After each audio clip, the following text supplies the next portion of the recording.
everyone. MTL Sports Podcast. We're back. One episode last week. We're back to normal scheduled programming this week. We're on episode 93. All right. NBA news, mostly for this episode, y'all. We got to recap some NBA awards. I think the last few got announced last week, so we're just going to recap all of them as a whole. Plus some other NBA news. The draft lottery was, I think it was yesterday, so we'll kind of briefly go over that, plus some other stuff. And then we'll dive into these playoff series. We got four in the second round. 3 of them are probably going 7 games. 1 might get wrapped up sooner than later. So we'll deep dive into those series after 4 games. And then that's all we got for you. So with all that being said, stay tuned.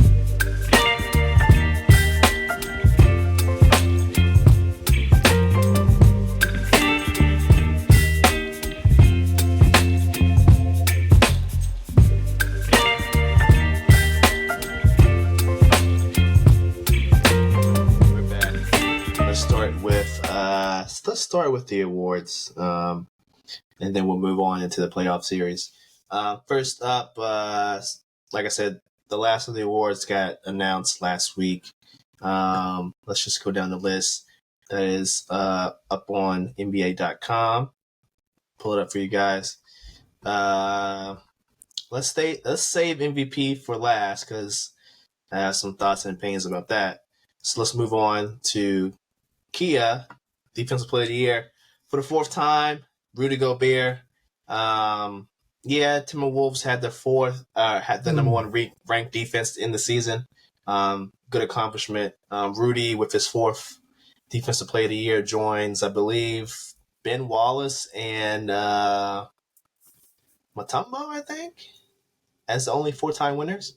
So definitely he solidified his Hall of Fame status. Whether that's a good thing or not, well, that's another episode. But Lawrence, any thoughts about Rudy Gobert winning the Defensive Player of the Year? No, I think it's okay. At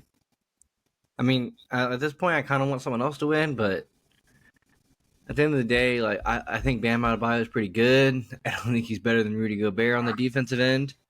And then for Victor Wembanyama, he already won Rookie of the Year, so making him win Defensive Player of the Year on top of it would just been kind of overkill in my opinion. Yeah, I agree with that. My biggest thing about Rudy Gobert, and I think I said this a few times, you Defensive Player of the Year, but playoff time, bro, I think he just kind of shrinks he just shrinks. He just gets targeted too much. He's not he doesn't have the same energy. Like regular season, Rudy Gobert, he definitely probably deserves it, but come playoff time, bro. Example last night, Jokic cooks him. Not saying he can stop Jokic, but you gotta slow him down or something. You can't let him cook you for 31. And Jokic made it look easy, bro. Just pushing him around, having his way, faking him out, doing this, doing that. I don't know. I think it's a little bit over. I think he's overrated for sure, but I don't know. 4 times your Defensive Player of the Year, and every single time the following postseason, you literally get cooked. I don't know. It's a bad look, man. I don't know. I just feel like his defense isn't built for playoffs. Especially with the way that the league is now and how you can stretch a team out. I just think he's not built for the playoffs. He's definitely not built to fight against a Jokic, in my opinion, because Jokic can shoot a 3, and Gobert does not like to go fight 3s. Which is why it's good to have him because, Cat can go out to the wing because, if Giannis ain't going to defend the paint, you can at least fight against outside shots. But, I don't know, I think by the way the league is moving now, and in a game-to-game regular season, his defense is, mighty because, he's just as the stats can pile up. But in a series, you can easily plan around him. Let's just be more strategic about how we attack the paint because all we got to do is worry about Gobert, and we'll just stretch him out. And pretty much every team has a big man that can shoot a 3 at this point, which kind of nullifies Rudy because he doesn't like to stretch out that far. And Cat can only defend 2 guys. Case in point, just certain teams like a Brook Lopez. Oh, he exploits Rudy Gobert all the time, like he would. Jokic exploit him all the time. I mean, betting Jokic to get a three, just shoot a three and make a three in this series so far has been money. It's a little juice you can add. It's almost minus 250 every night. It's pretty much a guarantee because Rudy's not going to go close him out. And then if Rudy doesn't go close him out and Cat, gets off of him, then you might as well bet also on top of that Aaron Gordon to score a bunch of points because if he doesn't do it, then Cat moves off Aaron. Aaron drives paint. Jokic has beautiful passing skills, passes ball to Gordon, and Gobert can't get back on defense in time to stop Gordon. So I mean, yeah, he's super exploitable. That's just the problem. I think Bam's defense translates more to playoff time. This is unfortunate. Bam's team wasn't as good, but Bam's defense during the regular season doesn't translate as the same because, well, I think Bam is also asked to score points, which makes him more tired in case and point. Rudy isn't asked to score points. It is what it is. Yep, you said it beautifully. Nothing else to add on my end. Let's move on to Rookie of the Year. This was pretty clear that Wemby was going to win. Only thoughts from me, he definitely, I thought he wasn't going to play a lot of games. I thought he would probably play just the minimum just to win it. But I think Wemby actually played about 70, 75 games. So shout out to him trying to play as much as possible. I thought for sure the Spurs would try to load manage a rookie, which, I mean, it's not out the question for them. They do a bunch of weird things, but they actually let him play. And you could tell from the beginning of the season to the end, in the beginning, he was really inconsistent. One night he might drop 30. The next night he might give you 10. And then by the end of the season, he's dropping 20 and 10 regularly almost every night. So I like the progression. Any thoughts? I mean, that was the whole point of playing him more often was the fact that we just got to get him NBA ready. He was Europe bound and he was Europe ready, and he did great in Europe. We got to get you NBA ready, and I think the fact that they just threw him out there with a bunch of bums, they're gonna grow. They're gonna help him grow. They're gonna help him get more players because over time you always develop players and you get better players. But go out there and work your magic with some bums, and maybe a year or two we'll get you a couple of goats. We're not gonna call them. I don't know who they will be, but a couple good players. Honestly, he just needs his own Tony Parker. That's all he needs. He just needs his own Tony Parker. Little Spurs reference for anyone. He just needs his own little Tony Parker. I agree. I think that's what they're going to look forward to in this draft. We'll talk about that a little bit later. Most improved, Tyrese Maxey. Made the most sense to me. Even I think though it did too. Kobe White did play. I mean, he did a 180 from all of his previous seasons where he was just kind of a streaky shooter, turned into a nice 18 and whatever assist guy. You definitely can play him as a starter now. And then Sengun. Sengun's always been on an upward trajectory. I think this year was kind of where he kind of went, straight up as opposed to just like climbing a mountain. So I shout out to Sengun. He's definitely a triple-double machine. Just look out next season. I would definitely put him on your fantasy radar if you do fantasy basketball. But Tyrese Maxey deserved it. Turned into an all-star this year. Damn near is probably going to be an all-NBA player. So shout out to him. Any thoughts about Maxey winning? No, not too many. I mean, the only reason I can justify the most improved for Maxey is kind of in the playoffs. It was kind of a shift. Also because Embiid was a little hurt and wobbled. But Maxey was the go-to guy. Last year, Embiid was the go-to guy. So, and I think that Charles Barkley said it best on one of his shows where he said the way Tyrese Maxey played during that playoff run, the short one they had, and like the few games leading up to it, I mean, he pretty much made himself the face of the 76ers.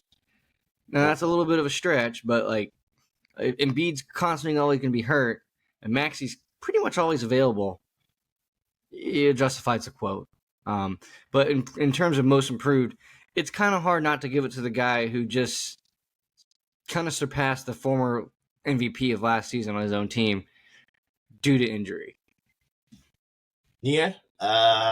Charles might be onto something right there. Definitely the best availability.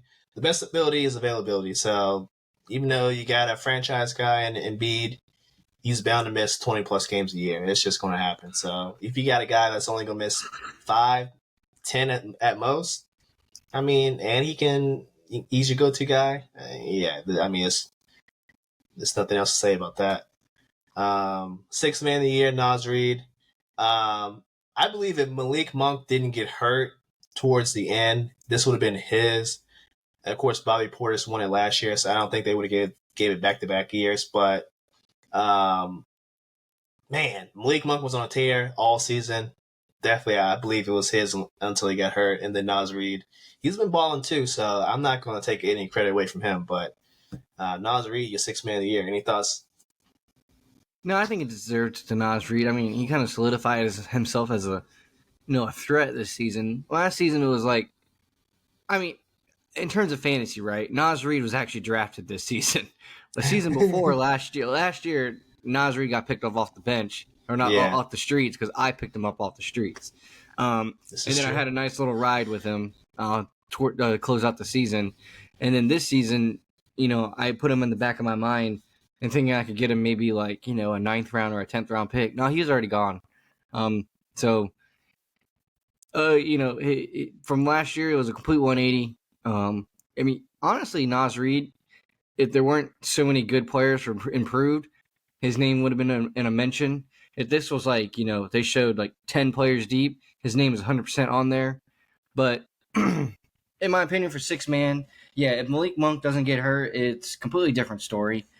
I think Malik Monk has himself a nice little, base to keep fighting for this award every single season in Sacramento, because essentially he is the whole entire firepower of points coming off the bench. And he's pretty much the only go-to points maker. Yeah, no arguing against that. We gotta see if they try to bring him back, or it's going to be too expensive for the Kings. That's something we gotta watch going into the off season. Next up, Kia Clutch Player of the Year. I think this is the second year they've done this award. Last year it went to DeMar DeRozan. This year it goes to Steph Curry. Wait, last year it went to De'Aaron Fox. Oh, was it Fox? Yeah, it was Fox. Okay, my bad. No, you're good. I don't have fourth quarter and clutch time stats in front of me, but I'm assuming, Golden State did have a lot of close games this year. It would make sense that Steph wins this award, but I think this is the second year in a row DeMar came in second, so it's tough, but I mean, DeMar already has a lot of accolades. Any thoughts about this award, Lawrence? So, I kind of have two thoughts. So, what's his face? Man, drawing a blank. Ernie on NBA when they were talking about their, he was going over the candidates for each award, and he was asking them who they thought was going to be the winner of it. And Shaq made a comment like DeRozan, and then Ernie said he put his vote in for DeRozan, and I was like, whoa. And then he explained why, because DeRozan had the most clutch points and clutch time than any other player in the league. So by definition of the award, DeRozan should have won their award, according to Ernie. I kind of tend to believe things that Ernie says. He just seems like a guy who always has the papers in front of him, and he pretty much is the one guy on that show who reads the papers they hand him. So I tend to believe something that he said. However, on a different note, the second part I would have to say to that is it comes up later, but the fact that Shea didn't win anything, when this would have been an easy award to give him, if you weren't going to give him MVP, to give him something after, taking the youngest team in the league, youngest team ever to win a conference, and he didn't win anything? Like, you're just saying that the team overall was just that good, but you watch those games, he consistently scores over 30 points a night. I get it. Steph Curry did pretty good things from like a 20-game stretch, but half the time his team was too bad in order to, in my opinion, justify him winning this point. But honestly, it just kind of rubs me in a way in which, not to be rude, not to take it the wrong way, but they just had to have one of their goats to win an award. Like okay, like we always talk about how Kevin Durant and Steph Curry and LeBron James and whoever this and that are like like they're our era of people. We can't Yeah, have no one from our era of people not win an award, which I think is trash because it should go whoever deserves it the most. And as yeah, someone who has watched I wouldn't say minimal. I would say I watched um, a casual fan, a little bit more above minimal, but I'm no deep diver.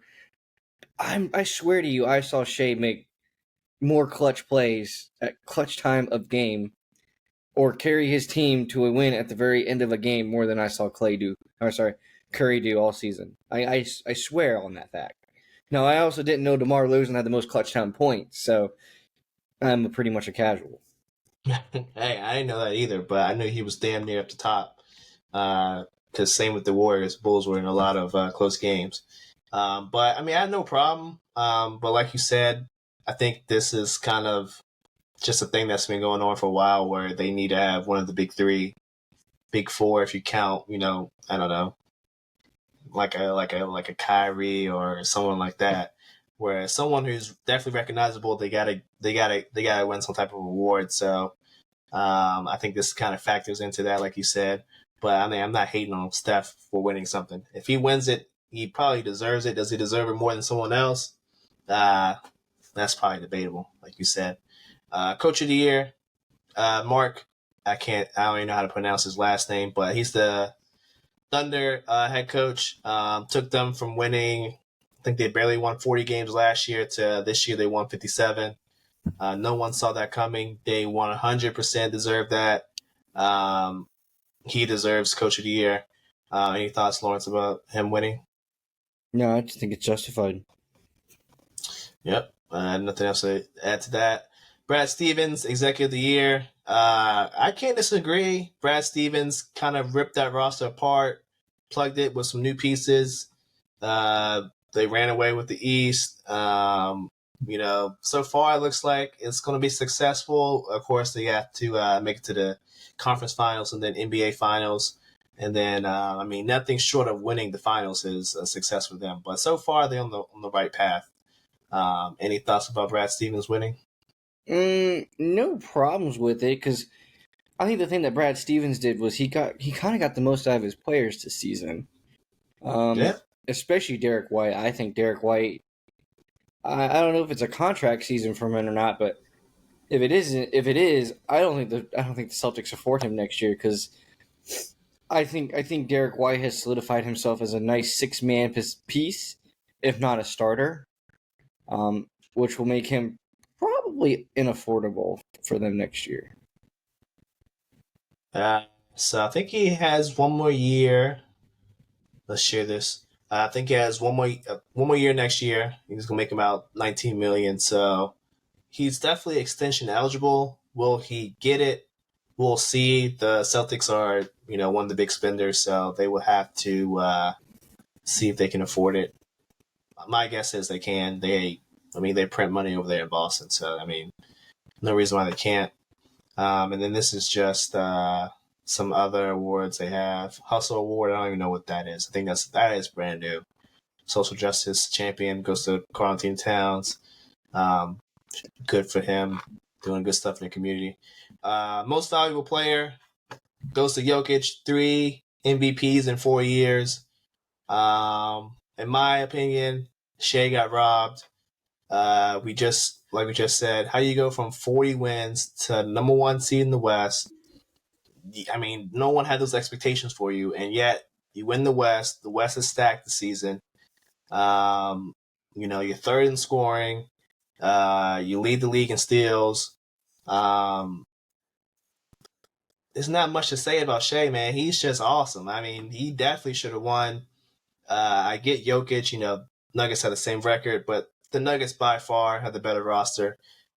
Everyone expected the Nuggets to be 1, 2 seed in the West.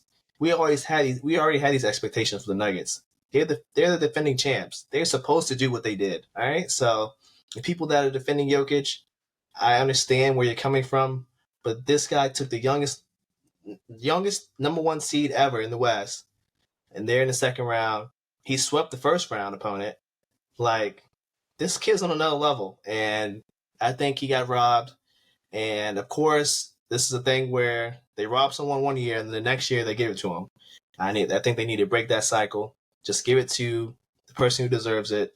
Whatever happened to best player on the best team winning? I get all the advanced metrics, yell and scream Jokic, but sometimes what your eyes see is all you need to know. You don't need stats to know that SGA, in my opinion, should have been the MVP. Any thoughts about that, Lawrence?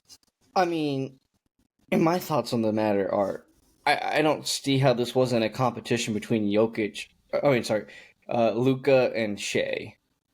Because in terms of valuable player and what you do for your team, Jokic has a roster full of good players. Luca has like one player on his team that's pretty good. And Shea has like one guy on his team that's pretty good. You can justify some of the other ones being on there, just like you can justify Luca's. At the end of the day, it has to be between Luca and Shea. And the fact that neither one of them won it is. I don't know, man. It just seems a little sus. It just seems a little wrong. It's like we're trying to. And the worst part is, like, it doesn't even matter to Jokic whether he wins it or doesn't win it. Yeah. Because he says it's just like a job to him, right? Okay, Luke, or not Luke. Jokic isn't going to be butthurt if you don't make him MVP. And second on that, Jokic does not even give a damn if you vote him MVP or not. He's just there to win games and play basketball.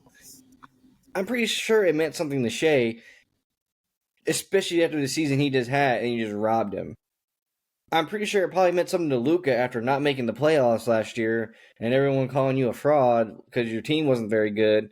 You know, everyone calling out Kyrie and stuff last year when they didn't get the job done to finish off the season. And then they finished the season off super hot.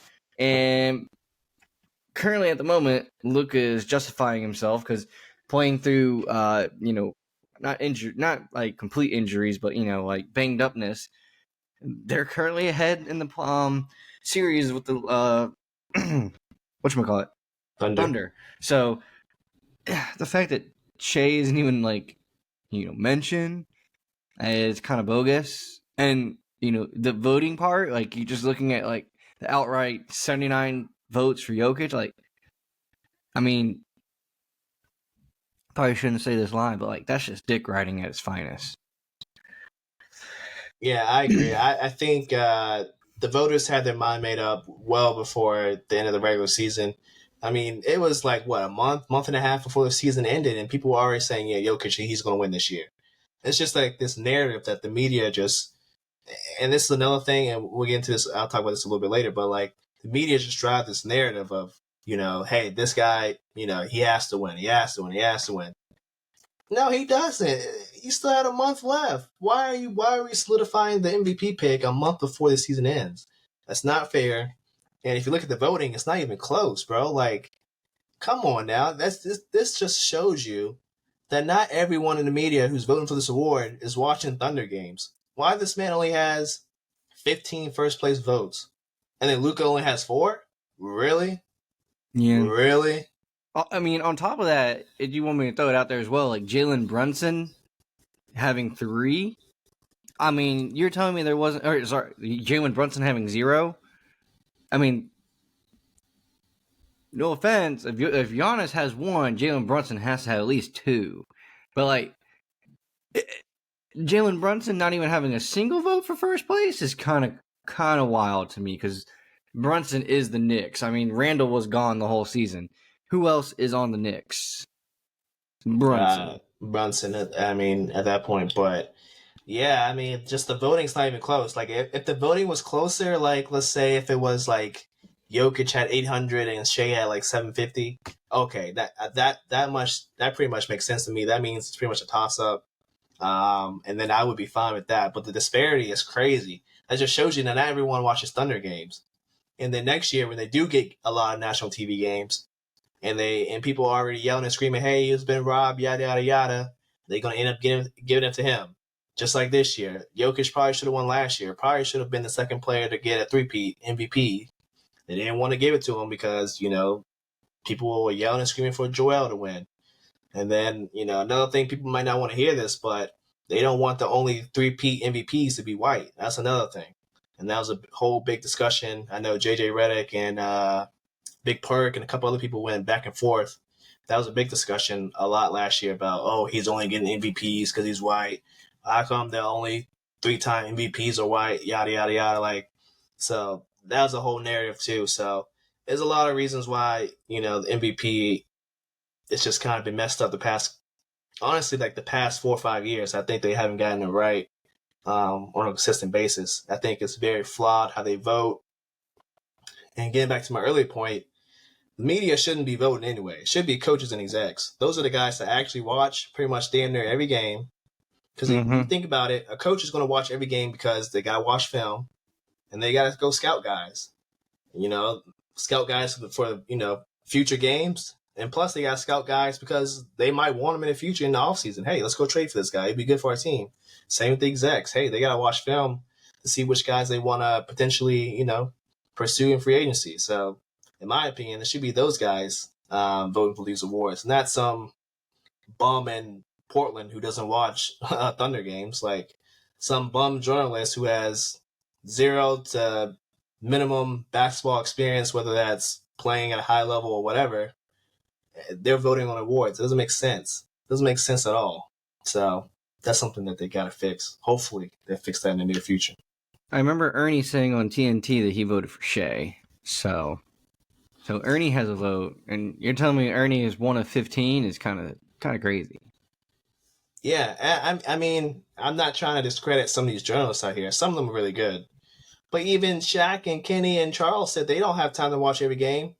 So if those people don't have time to watch every game, how is some journalists in, I don't know, Louisiana, in New Orleans, going to have time to watch every single game when it comes down to, placing the MVP vote?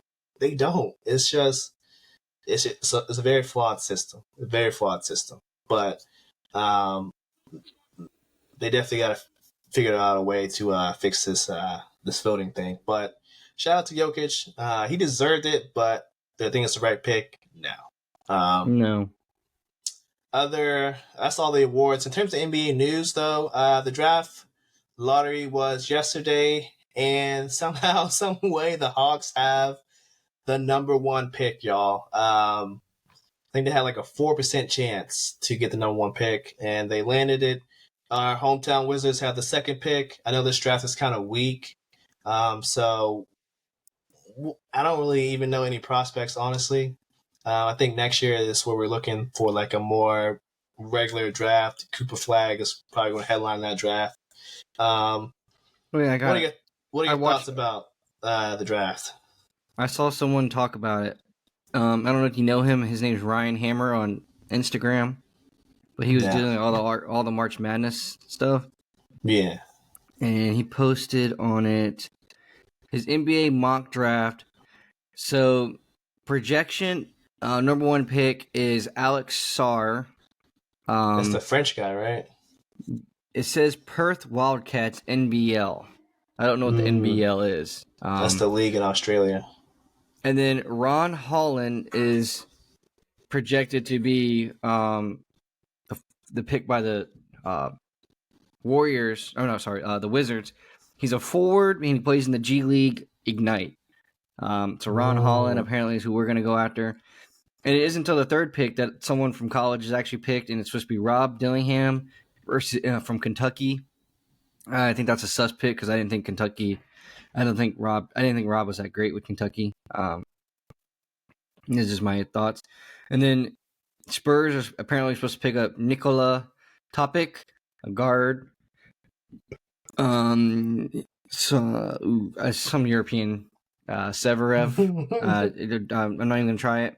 Yeah. And then like 5th pick for this. The 5th pick for the Pistons is a forward, G League Ignite.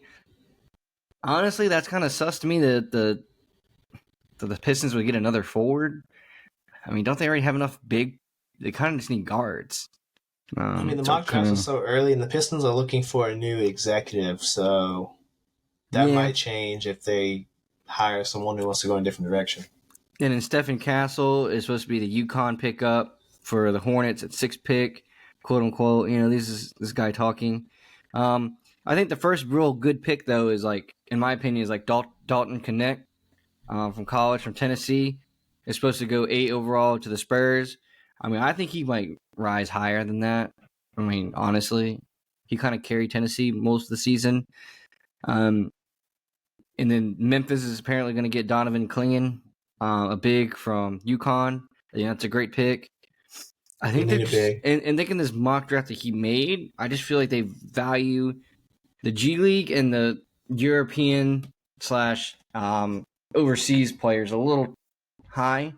Kind of acknowledging the fact that the college draft class is a little weaker. Yeah. I think this is the last year of the G League Ignite, so it makes sense to probably get some of those guys up out of there. But we'll see. There's a lot of time on the draft. The draft combine is starting this week. So I think you can watch on ESPN some of the scrimmages tomorrow and Wednesday. I know Bronny James is taking part. He's definitely a big name. That's a lot of people are going to try to gas up. We'll see where he goes. But like you said, I know it's not a lot of big name prospects. But the Hawks winning is definitely something to behold.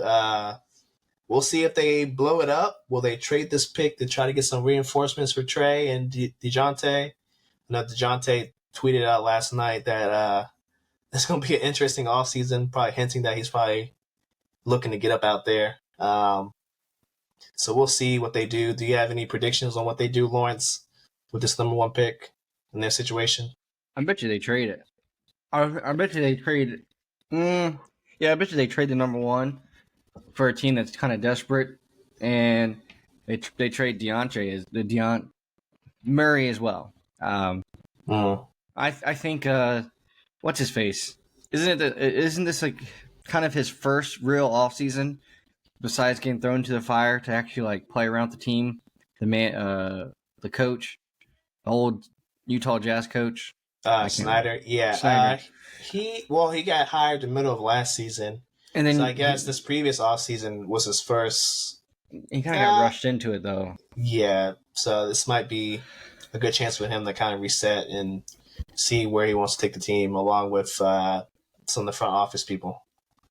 Yeah, I just don't think you get rid of Trae Young. I just think that's a no-no, especially when the easier toss to the Wolves is Deontay. I think that's just an easier call. Both teams would want them. It just depends on what teams would want to give up. You might only get 1 pick for 1 first round from Murray. Trae, you can probably squeeze out 3, depending on how desperate that team is. The Lakers would definitely give up 3 because they need to improve.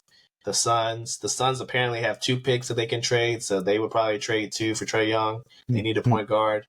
So these desperate teams, they might F around and give up a little bit too much for one of these 2 point guards. But in my opinion, they got to blow it up.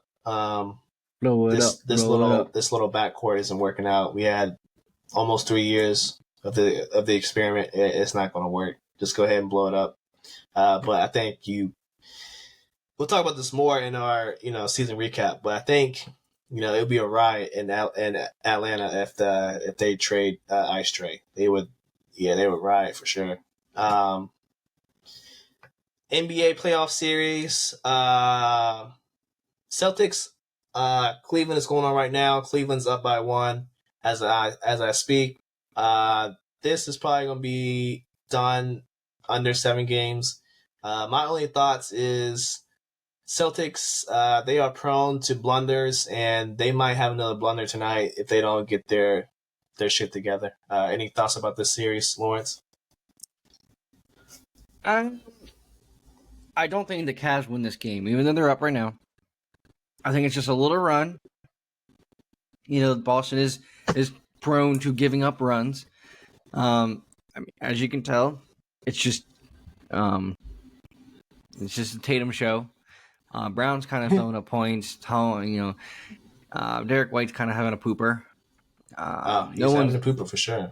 No one's really, having a good time for them. But if they're able to win this game without Donovan Mitchell, it's completely just because LeBron James is there. and all of them are scared of the King. Going home to Cleveland and watching them lose. So, but anywho, I think Boston takes care of this in either 5 or 6, depending on this outcome. I think the Celtics play their foot a little too much. They're definitely a threat at home to close it out in 5 if they were to win tonight. If they do not, then I think the next time they go to Cleveland, they'll figure it out. The next series in the East, the Knicks Pacers. Pacers tied it up 2-2, heading back to New York. New York is banged the hell up. Everyone's playing like 40 plus minutes. We said to preview the series, the longer this goes out, the worse the outcome is for the Knicks. They cannot afford to play people 44, 45. Josh Hart's playing damn near the whole game. They just can't. They can't sustain this, bro. I think this is going to get ugly for New York. Now, they're playing at home, but they're only 2.5-point favorite, which just goes to show you how, potent this Pacers offense is and how they're just kind of, honestly, they're running circles around the Knicks. And after that ass whooping, I don't know, bro. The tides might have turned. Any thoughts about this? This game, it's definitely going 7 games, but I think the tides have turned. I think the Knicks are just too injured. It's sad to say, but it's the same thing from last season. They're just too injured. They don't have enough guys to throw out there. I think OG being out is a huge deal. Now maybe if Tyrese also didn't play last game and OG was out, I think they would have had a chance. But the fact that OG was out and Tyrese played was game over. I was a little bummed. I bet on the Knicks before I read that stat that he wasn't going to play. Kind of hurt my feelings. Kind of hurt my feelings a little bit. And then they dropped the money line, or they dropped the bet down to I put $5 in the Knicks. It was plus 210, and I think they dropped down my money out. If I cashed out to 355, and I said, "Screw you guys, that's not cool." And I just had to let it ride at that point because there was no point in just letting $1.45 just walk away. But anywho, yeah, I think it's over. I think the Pacers probably do it in. I don't even know if it gets to 7 games. And the Pacers win in New York, it's over. I mean, they're gonna go home and they're gonna win it again. So, I just think the fact that maybe because the whole team had a day off, or you can say they didn't, but they only played like 23 minutes. So, pretty much the whole team had a day off against the last game against the Pacers. But Pacers, I think we mentioned this. The Pacers bench is just way better than the Knicks' bench. I mean, the Knicks' bench is making T.J. McConnell look like an actual 6th Man of the Year candidate, which is insane because T.J. McConnell does not normally have those games consistently, but he is consistently having those games against him. Yeah, I mean, they're just playing too many heavy minutes, and I know this is pretty skewed because they're getting an ass kicked, but, I mean, you can't, Shake Milton, he doesn't really play. Daquan Jeffries. Burks has been playing as of late.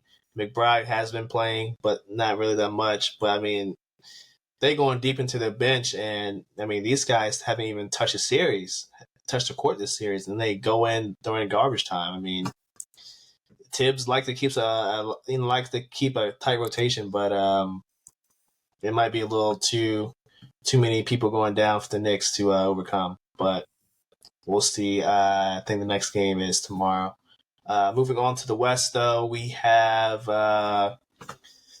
Timberwolves, Nuggets. Nuggets tied it back up. It's 2-2 heading back to Denver. Denver has home court back. I still think this goes 7. I doubled down on the Nuggies to win this thing. Lawrence, have any thoughts after 4 games? Well, I'm kind of worried for my parlay. I won't lie to you. Parlay I had made I said a couple weeks back. Some of the hockey ones aren't looking too good. Getting a little nervous on those. Okay. I need the Hurricanes to win tonight in order to keep it alive. One of the things I said on there was this game was going to go over 6.5 games in the series. So I thought it was going to go to 5.5 games in the series. I thought it was going to go to a game 6 for the Nuggets. It still can. I mean, it still will. Still will. Because they're guaranteed to go 6 games. So this one isn't one that I worry about. The Mavericks one I'm a little worried about. I'm just saying. But anywho, this game, I tip my hat off to you. I should have rode with you. I didn't, and now you're looking like a genius, and I feel like a fool. I should let my captain, tell me the way, and I did not. But it is what it is. But I agree. I think the Nuggets finish up the series. I kind of believe that they have taken full momentum, and I think maybe after the last game, Anthony Edwards is going to have a lot to say to his team because he scored 44, and they still didn't look like they had a chance of winning. Not to say that it was kind of a close score, but I mean the Nuggets were comfortably keeping a distance on them, and the fact that Cat didn't. I mean, he was poop. He was just straight up poop.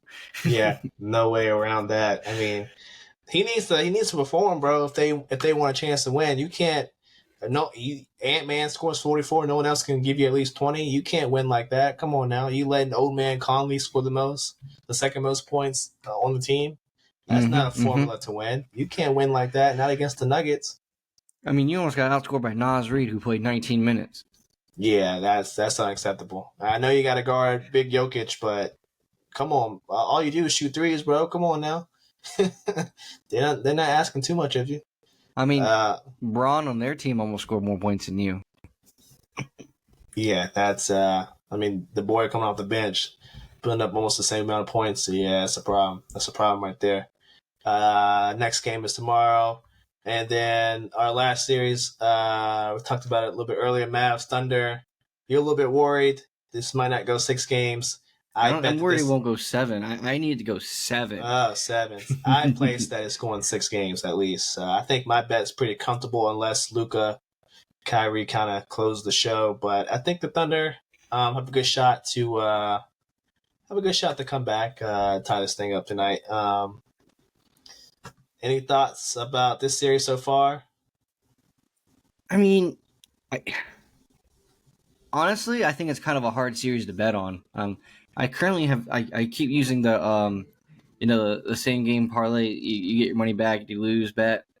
Yeah. And whenever I include a Mavericks and or Oklahoma line in the parlay that I build, for the 2 games, I keep losing. And it's because someone doesn't do something every night. Like last game for me, it was Luka. Luka just didn't do anything. Luka also looked hobbled the whole game. Didn't look really good. Pretty much he just knew that he wasn't going to score a lot of points. He got himself the free throw line a lot, and he got a lot of rebounds. So he made sure he was helpful to his team. I'm kind of kicking myself because I told myself, no. PJ Washington's line looks really stupid. Over under at 11.5, that's dumb. He's going to get way more than that. And I was like, but can I trust him? It is PJ Washington, a former Hornet. Can't trust a Hornet. Ugh, man gets like 30 points. I know he didn't get 30, but he got like 27. Same diff. Ugh, annoying.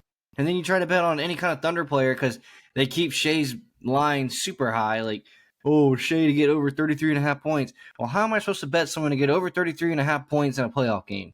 It's just not possible. And, I'm a man. I don't like betting unders. I don't like unders. I want to see points. I don't want to watch someone not strive or something. Yeah, I can bet Shea Gilchrist to get under 33.5, and then when he gets over 33.5, I look stupid. So I'd rather bet him to go over 33.5 than go under 33.5. But also, I'm just not going to take the line at all because it doesn't make any sense. It's too high.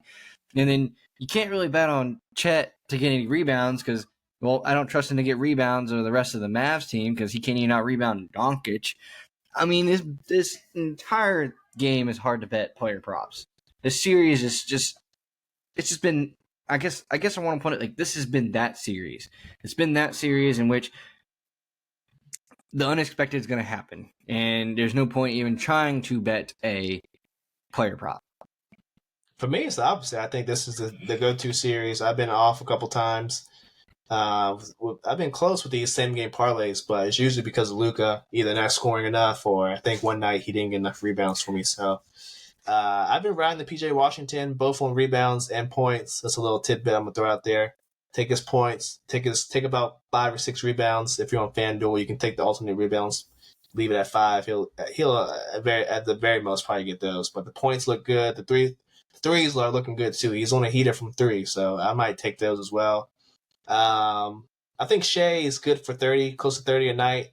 But like you said, the line's kind of funky. And I think they know that. I think the first 2 games, they kind of got screwed because they put it a little bit too low, and now they're trying to overrate his points a little bit. So I probably would stay away from that line. You're going to need to alternate points for Shea. But in terms of just the actual game, though, I think this is going 7 games. I think there's no need to worry. I think the Thunder have been pretty much close every single game. I think they have enough to win on the road. Luka's hobbled, like you said. If he has another stinker, I think the Thunder will take advantage this time around, unless Kyrie goes berserk. But I wouldn't expect PJ Washington to have another 27-point game. He might get another 15-6 game, but score 20 plus again in the series, I think that's probably slim to none. So Thunder will probably take advantage of that. Unless, hey, he might keep, like I said, the streakiness from 3 alive. So a lot of variables to go into that. But yeah, I mean, I think it's going 7. I think you got nothing to worry about unless they lose tonight. But I don't think they will. Other than that, I think that's all the NBA news we have. Went over the awards, the draft lottery, caught up with the playoff series. We haven't really talked about a lot about that. Then on Wednesday, we'll dive into the season recaps. We'll start with 3 teams. We'll do 3 teams every episode. Hopefully get caught up by the draft at the end of June. Lawrence, anything before we get up out of here? Nope. Final thoughts? Just enjoyed my Derek Lewis TKO this weekend. Good old UFC fight night in St. Louis. I only got to see one fight, but I saw some highlights and it looked very, very entertaining. WWE has Queen of the Ring. I think that's the last week of June, or no, last week of May. Cody Rhodes is apparently going to fight Logan Paul for the. I don't know if both belts on the line, but I know at least the United States Championship is on the line. So I never heard this pay-per-view before, but it might turn out to be something good. I don't know. It's in Saudi Arabia. Hopefully they'll have some good matches booked. I think they got a tournament going on right now on Raw and SmackDown to kind of line up the championship fights. I think every match is going to be for a belt.